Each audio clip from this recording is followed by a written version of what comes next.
Kegunaan pupuk MKP untuk tanaman jagung.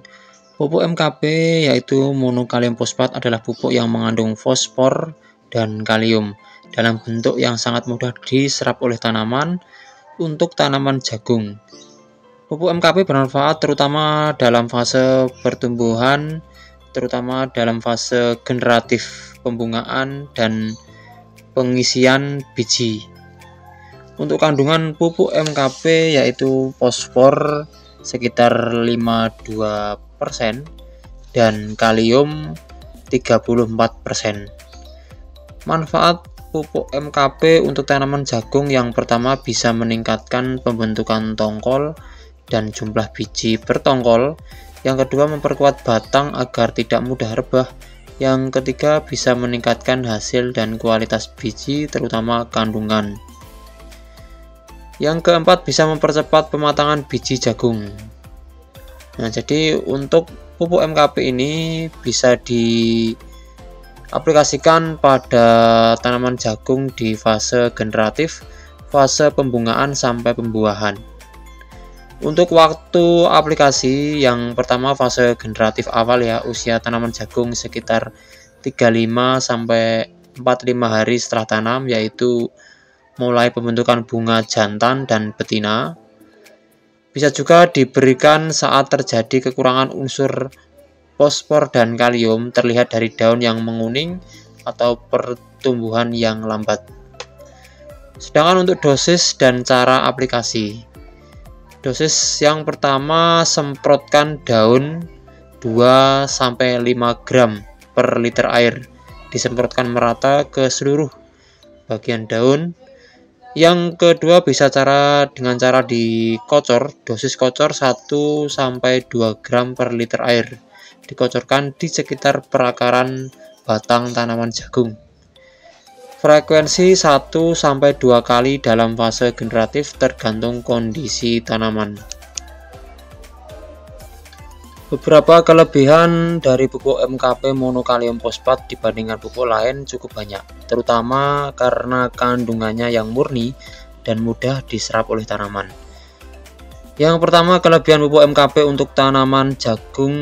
Yang pertama, kandungan nutrisi tinggi dan murni, mengandung 52 fosfor dan 34 kalium, tidak mengandung nitrogen, cocok untuk fase generatif saat nitrogen berlebihan bisa merugikan.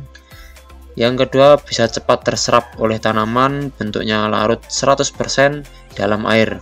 Jadi sangat efektif untuk disemprotkan ke daun maupun dikocor.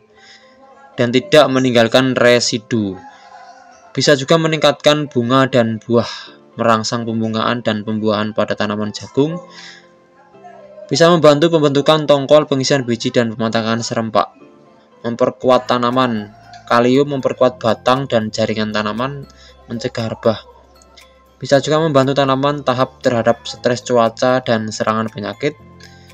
Yang kelima, bisa aman untuk semprot daun.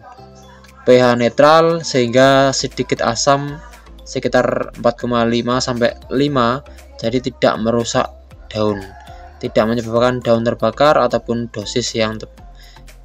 jika dosis yang digunakan tepat sesuai dengan apa yang dianjurkan di label produk dari MKP.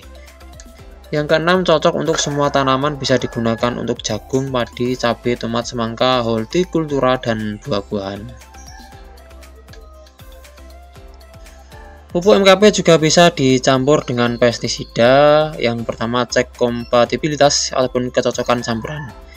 Campurkan dalam air terlebih dahulu masing-masing bahan dalam jumlah yang kecil, bisa dites terlebih dahulu ya. Jika tidak menggumpal, berubah warna ataupun mengendap, berarti aman dicampur. MKP biasanya kompatibel dengan insektisida, fungisida, dan insektisida biologis.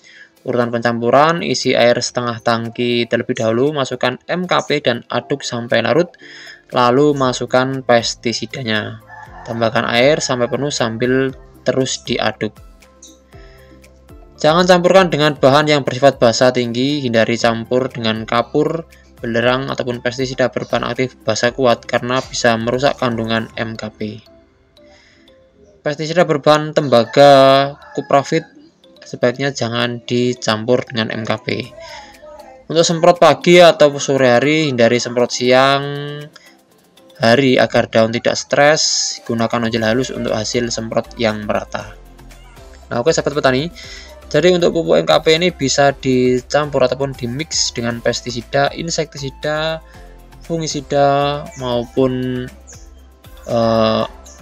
pupuk yang lain. Jadi bisa dimix ya MKP ini untuk kita aplikasikan ke tanaman jagung.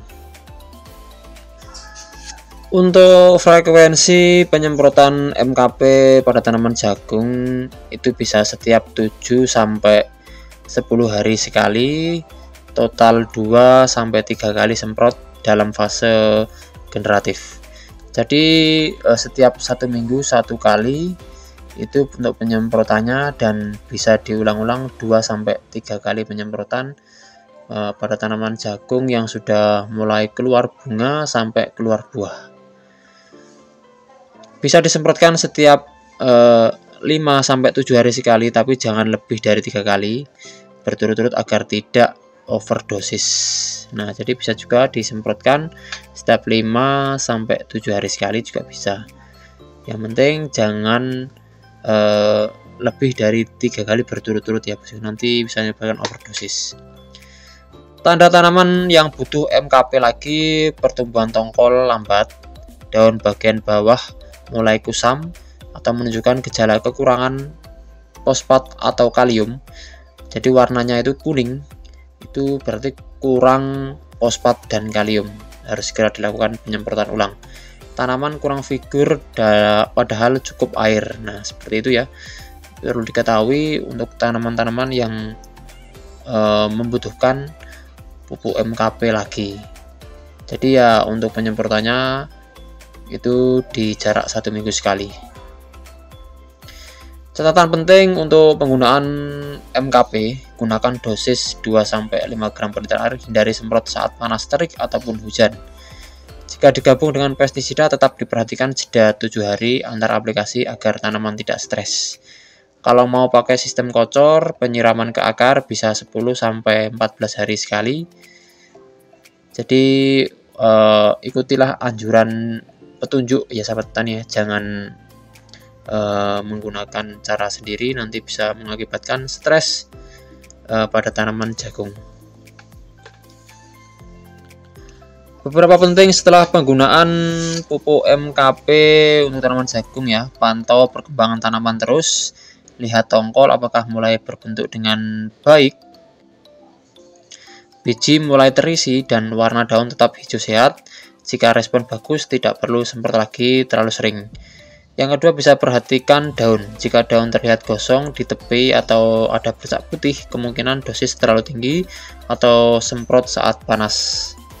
Kurangi dosis ataupun ubah waktu penyemprotan ke pagi ataupun sore.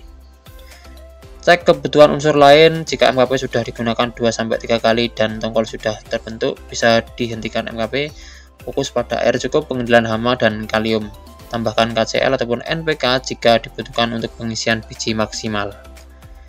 Minimal beri jeda 7 hari sebelum diaplikasikan ulang. Terlalu sering bisa bikin daun jenuh dan boros pupuk juga. Hentikan penggunaan MKP setelah umur 60-65 hari setelah tanam. Setelah fase pengisian biji berlangsung optimal, MKP tidak perlu lagi. Biarkan tanaman masuk fase pematangan alami.